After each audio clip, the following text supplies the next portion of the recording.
862 words within the 855-945 target range. Here's the finished script. The Vizio Smart TV's ACR system is still scanning your screen right now, and the FTC can't stop it. This is the same agency that dragged the company into court, forced a $2.2 million settlement, and ordered it to ask your permission before watching you watch television. None of that mattered.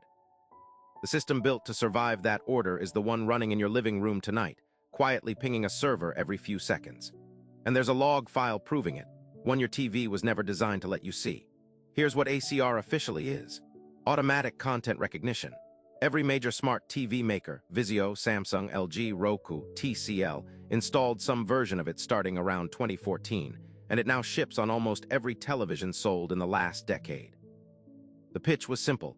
Your TV takes a snapshot of the pixels on screen, matches it against a massive fingerprint database in real time, and identifies exactly what you're watching.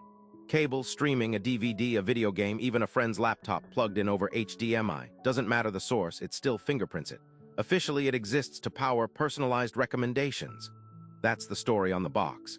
That's the story buried in the settings menu. That's not the whole story. Here's what it's actually doing. ACR doesn't sample your viewing once in a while. It captures your screen up to twice every second, every hour, every day, whether you're watching Netflix or just staring at a paused menu screen.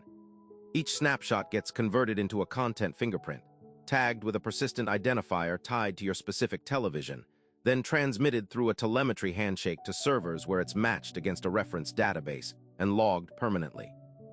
That log becomes a minute-by-minute audit trail of everything that's ever appeared on your screen, time-stamped, device-linked, and sold. Not to improve your recommendations. To advertisers. Vizio's own filings admitted the data was packaged with your IP address and rough location, then licensed out for targeted ad campaigns you never agreed to and never saw a dollar from.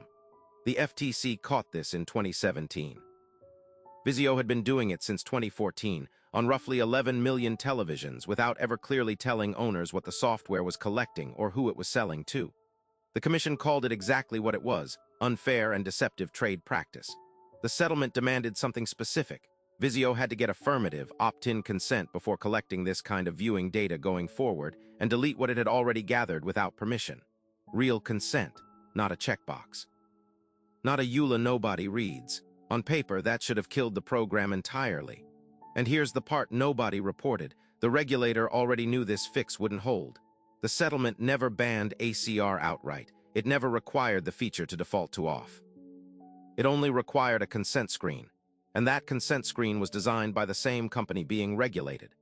Vizio, and virtually every manufacturer that followed its exact playbook afterward, built a setup wizard where viewing data ships pre-enabled, buried 2 or 3 menus deep, worded as a feature you're granting the TV rather than data you're handing to a third-party ad network.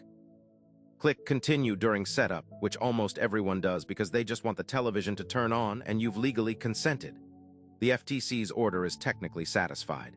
The tracking itself is functionally unchanged. That's the loophole. The agency regulated the permission screen, not the surveillance mechanism underneath it. It's still running because on paper, in the eyes of the law, you agreed to it. Think about what that log actually contains right now on your television.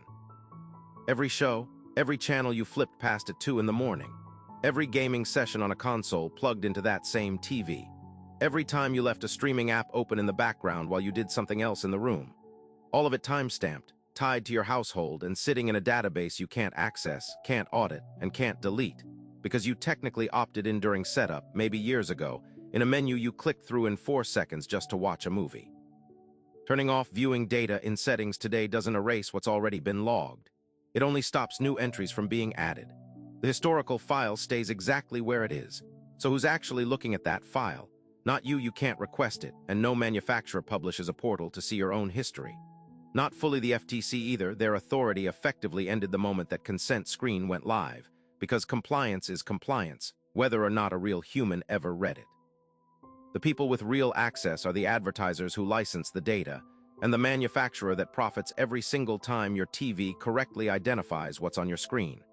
The agency that was supposed to protect you closed its file in 2017. Your television never did.